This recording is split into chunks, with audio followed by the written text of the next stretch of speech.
এই পৃথিবীতে ৮৪ লক্ষ প্রজাতির জীব রয়েছে। এর মধ্যে ৯ লক্ষ প্রজাতির জলজ প্রাণী, ১১ লক্ষ প্রজাতির কীটপতঙ্গ, ১০ লক্ষ প্রজাতির পাখি, ৩০ লক্ষ প্রজাতির গাছপালা, ২০ লক্ষ প্রজাতির পশু ও ৪ লক্ষ প্রজাতির মানুষ রয়েছে। এর মধ্যে সবথেকে বুদ্ধিমান জীব হলো মানুষ। ঈশ্বর এই মনুষ্য জাতিকে সৃষ্টি করেছেন তার লীলা করবার জন্য, কিন্তু আমরা মানুষরা বারবার এই সাধের মানব জন্ম পাই না, আর এর জন্য আমাদের অনেক পুণ্যলাভ করতে হয়, অনেক কষ্ট ভোগ করতে হয়।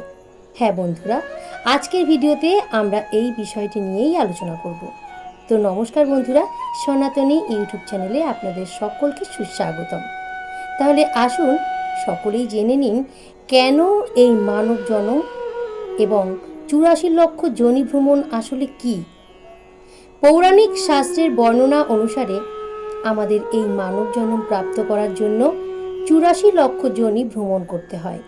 এর মধ্যে ৩০ লক্ষ বার বৃক্ষ যোনিতে জন্ম হয়। এই জন্মে সবচেয়ে বেশি কষ্ট হয়। রৌদ্রের তাপ, ঝড় বৃষ্টির ফলে গাছপালা ভেঙে যায়, কুঠার দিয়ে কাটা হয়, এছাড়াও আরও অনেক কষ্ট হয়। আর তারপরে ৯ লক্ষ বার জলজ প্রাণী রূপে জন্ম হয়। হাত নেই, পা নেই, শুধু দেহ আর মাথা। খায় পচা মাংস, এছাড়াও একে অপরের মাংস খেয়ে জীবন রক্ষা করে। এরপরে জন্ম হয় ১১ লক্ষ বার কৃমিজনিতে বা কীটপতঙ্গ রূপে। এরপরে ১০ লক্ষ বার পাখি রূপে জন্ম হয়। তাদের ঘর বাড়ি নেই, গাছে গাছে থাকে, এরা পোকামাকড় যা পায় তাই খায়।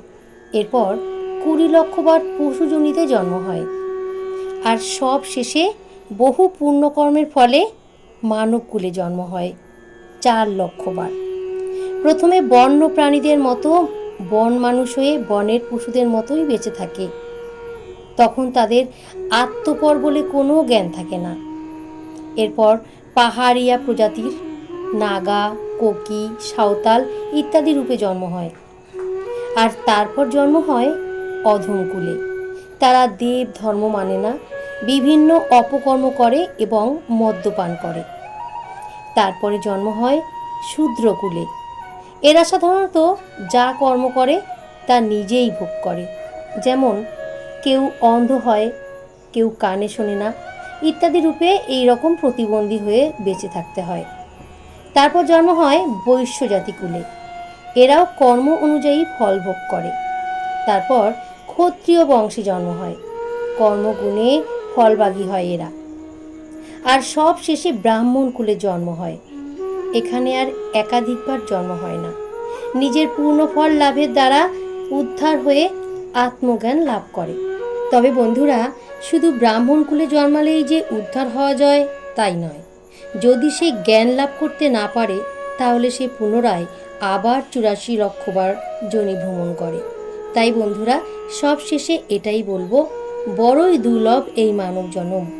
অনেক কষ্টে অনেক রাস্তা পার করে আসতে হয় এই জন্মে।